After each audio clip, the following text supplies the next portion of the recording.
এরকম ঘটনা আমাদের সমাজে এখন অ্যাভেলেবেল করছে। ভেঙে পড়ো না, আমি বিষয়টা দেখতেছি, আমাকে কিছুদিন সময় দাও, আমার কাজটা আমাকে একটু করতে দাও। ঠিক আছে। ঠিক আছে, তোমরা যাও।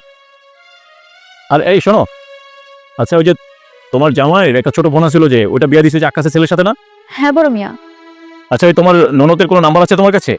বড় মিয়া আমি তো বুঝি না, আমার ভাইয়ের কাছ থেকে নেন। তোমার কাছে আছে? হ্যাঁ আমার কাছে আছে, দাও তো নাম্বারটা দাও।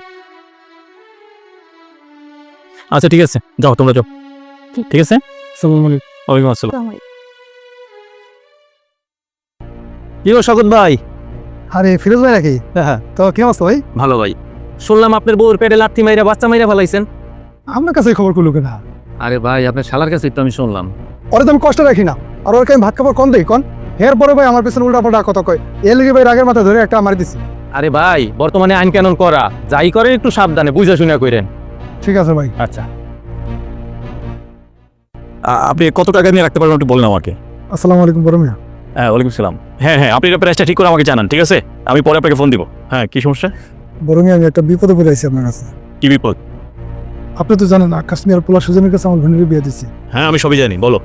আমার তো একটাই বোন, খুব আদর যত্ন করে আমার বোনের অনেক বড় করছি।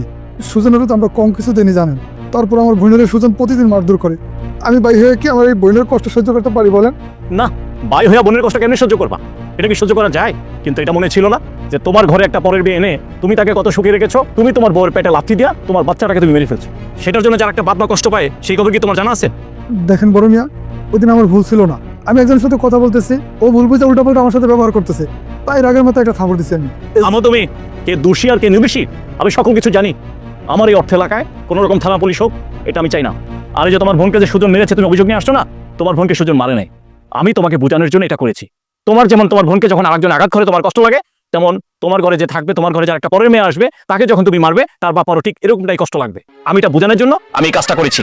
এখনো যদি তুমি না বুঝো আমি তোমাকে থানায় পাঠিয়ে দিব, তখন পুলিশ তোমাকে পিটাই পিটাই বুঝাবে। না না বড় মিয়া, এরকম ভুল আর আমি জীবনে করুন না। সেটাই যেন মনে থাকে। যাও তোমার বউকে ওর বাপের বাড়ি থেকে তোমার ঘরে তুলে নাও। আমি যেন নেক্সটের বার যেন এরকম ঘটনা কোনোদিন না শুনি। তোমার বউকে তুমি মারধর করেছো, অত্যাচার করেছো, এই ধরনের কথা যেন আর কোনোদিন না শুনি আমি। ঠিক আছে বড় মিয়া, আসসালামু আলাইকুম। ওয়ালাইকুম সালাম। যাও।